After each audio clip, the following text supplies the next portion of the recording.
এই যে আরপিওর বিভিন্ন সংশোধনী, নিবন্ধন এগুলো সহ এই যে কমিশনটা গঠিত হয়েছে সেটাও কিন্তু পুরনো আইনই হয়েছে। পুরনো আইনে হয়েছে। তাহলে আপনি যে সংস্কারের কথা বলছেন, যদি আমি অগ্রাধিকার দিই নির্বাচন সংক্রান্ত সংস্কারটাকে, যেহেতু নির্বাচনের দাবি মুখ্য হয়ে যাচ্ছে, ফলে নির্বাচন কমিশন গঠিত হওয়া, নির্বাচন কমিশন পরিচালনা, নির্বাচন কমিশনের আইন কানুন কর্তৃত্ব অনুযায়ী যা কিছু ওনারা করছেন সবই তো পুরনো আইনে হচ্ছে। তাহলে সংস্কারের প্রতিফলনটা কোথায়? না, এক্স্যাক্টলি। তো আপনারা বা যারা নির্বাচন বেশি বেশি নির্বাচনের কথা বলছেন, আমি একটা জিনিস প্রথমত বিরোধিতা করি যে এই সংস্কারগুলো নির্বাচনী সংস্কার না।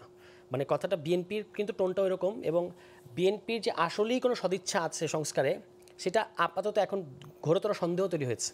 সব বিষয়ে না নির্দিষ্ট কোনো বিষয়ে? মানে পুরো সংস্কার প্রক্রিয়ার ব্যাপারে আপনি যদি তাদের একজন খুবই গুরুত্বপূর্ণ নেতা মির্জা আব্বাসের বক্তব্য শুনে থাকেন কয়েকদিন আগে, উনি বলেছেন যে আপনাদের হাতের কোনো সংস্কার, ওই যে আপনার হাতের পানি খাবো না মতো হয়ে গেছে ব্যাপারটা, আপনাদের হাতে কোনো সংস্কার আমরা গ্রহণ করবো না, আমরা নির্বাচিত সরকার এসে এটা কিন্তু বাতিল করে দেব। কিন্তু দলীয়ভাবে সবসময় বলা হচ্ছে যে কিছু নির্বাচনের আগে কিছু নির্বাচন না। আচ্ছা, এটা এখন তাহলে আপনারা তো প্রশ্ন করলেন, ধরুন বিচার বিভাগ নিয়ে, বিচার নিয়ে যে সার্জিসের একটা মন্তব্যকে, তো আমরা তো তাহলে জিজ্ঞেস করবো যে এটা কি বিএনপির স্ট্যান্ড কিনা। বিএনপি কি বলেছে যে এটা আমাদের স্ট্যান্ড না? আমরা এখন পর্যন্ত শুনি নাই। বরং জাতিসংঘের মহাসচিব আসার পর থেকে বিএনপির মহাসচিব ওখানে ফেস করে এসে প্রথম সাংবাদিকদের সামনে যে কথাটা বলেছেন সেটা হচ্ছে, কেন যে এই বৈঠক আমি ঠিক বুঝতে পারিনি। তো আমার কাছে মনে হচ্ছে উনি যে বুঝতে পারছেন না, এটা একটা লজিক্যাল কারণ আছে। সেটা হচ্ছে কারণ এখানে তো নির্বাচন নিয়ে আলোচনাটা কম হয়েছে, সংস্কার নিয়ে বেশি আলোচনা হয়েছে, এই জন্য উনি হয়তো বুঝতে পারেন না। কারণ প্রশ্ন উঠেছে যে জাতিসংঘ মহাসচিবের কাছে সংস্কার প্রস্তাব তুলে ধরা বা তার কাছে দাবি করার মানেটা কি? না না, এটা তো ওই বৈঠকটা তো জাতিসংঘের মানে আয়োজনে হয়েছে বা জাতিসংঘ এটা অর্গানাইজ করেছে, ফলে জাতিসংঘ তার প্রায়োরিটি ঠিক করেছে। মহাসচিব সাহেব এটাকে, এই ব্যাপারটা তো এরকম না যে ডক্টর ইউনূস তাকে শিখিয়ে পড়িয়ে দিয়েছেন, এটা তো হয় না, এটা আমরা সবাই বুঝছি। সংস্কার বা নির্বাচন বা বিচার এগুলোর ব্যাপারে জাতিসংঘের করণীয় কি? মানে হোয়াই নট? আপনি যদি, তারা কি বলেছে যে বাংলাদেশ একটা পরিবর্তন, তারা কি প্রত্যাশা করে সেটা বলেছে। হ্যাঁ সেটা exactly, they are not party to this. না, তারা এটা করে দেবে না, বাংলাদেশকে সেটা করতে হবে। তারা তাদের প্রায়োরিটিটা খুব পরিষ্কারভাবে বলে গেছে, এবং বিএনপির হতাশাটা এরপর থেকে পরিষ্কার। মির্জা আব্বাসের কথা থেকে শুরু করে মির্জা ফখরুল, তাদের যে বক্তব্যগুলো আপনি যদি দেখেন, তারা ওইটাতে, ফলে আমরা শুরুর থেকে যে কথাটা হ্যামারিং করছিলাম ওইটাই কিন্তু মির্জা আব্বাসের কথা দিয়ে আবার প্রমাণিত হচ্ছে। আমরা বলেছি যে বিএনপি সংস্কার করবে কিনা এই ব্যাপারে আমাদের যথেষ্ট সন্দেহ আছে, এক।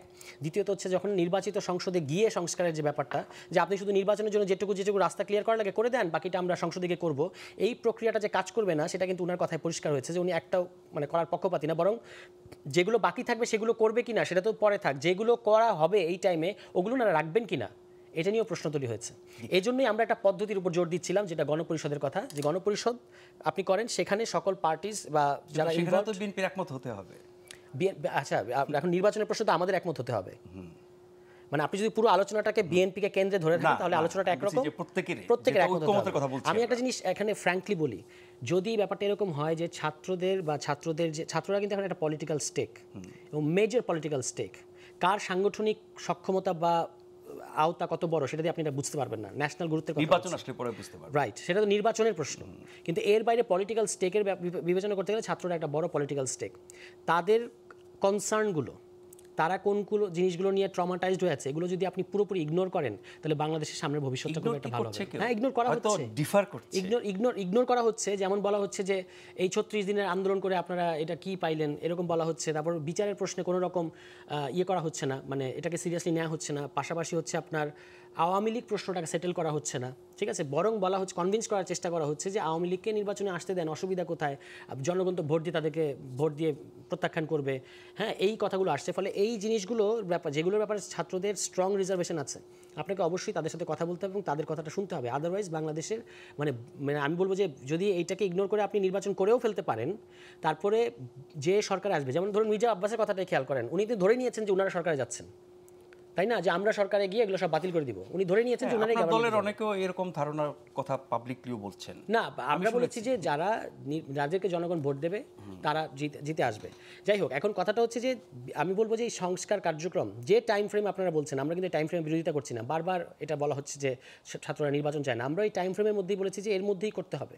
কিন্তু যদি এটা আপনি ইগনোর করে তারপর যদি যান 3 জোটের রূপরেখার মতো আবার একটা জিনিস আমাদেরকে ফিরিয়ে নিয়ে যান, ইতিহাসের কাঁটা আবার পেছনে দিয়ে ঘোরানো হয়, তাহলে আসলে যেটা হবে সেটা হচ্ছে যারা সরকারে যাবে, ধরে নিলাম সেটা যদি বিএনপি হয়, তাহলে এটা বিএনপির জন্য অসম্ভব রকম ক্ষতির কারণ হবে।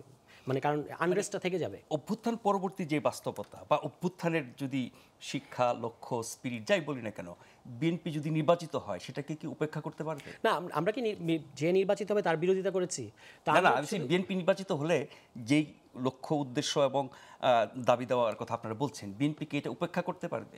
100 বার বিএনপির অ্যাটিটিউডে দেখে মনে হচ্ছে তারা উপেক্ষা করবে, কারণ তারা 31 দফার মধ্যে আটকে আছে। জনমত আছে না এগুলোর পক্ষে? 31 হ্যাঁ আছে, কিন্তু এটা তো আপনি তো তখন বলবেন যে আমি তো নির্বাচিত সরকার, আমাকে তো জনগণ ভোট দিয়েছে, সুতরাং আমি যেটা করতে চাইবো এটাই জনগণ করতে চায়। কিন্তু নির্বাচনী প্রচারণাতেও তো এই বিষয়গুলো গুরুত্ব পাবে। আসবে, দেখুন বিএনপি কিন্তু অভ্যুত্থানের পরেও 31 দফার বাইরে আসে নাই, কিন্তু আমরা বলেছি যে 31 দফা আর এখনকার রাজনীতি এটার আবেদন ফুরিয়ে গেছে। কেন? অনেকগুলো কমন আছে কারণ হচ্ছে অনেকগুলো কমিশন, আপনি খালি না, কমিশন কমন আছে মানে অনেকগুলো কমিশন গঠনের ওয়াদা আছে বিএনপির 31 দফার মধ্যে, তো সেই অনেকগুলো কমিশন এখনই হয়ে যাচ্ছে। তো এখনই যদি হয়ে যায় তাহলে আপনাকে তো নতুন করে আপনার দফাটা দিতে হবে সামনে নির্বাচনকে কেন্দ্র করে, কিন্তু তারা বলছে তারা 31 দফার বাস্তবায়ন করবে, এবং এই যে সংস্কার জাতীয় ঐক্যমত্য কমিশনে তারা যাবে, সেখানেও তারা তাদের 31 দফাকে বেস ধরে তাদের মতামত দেবে।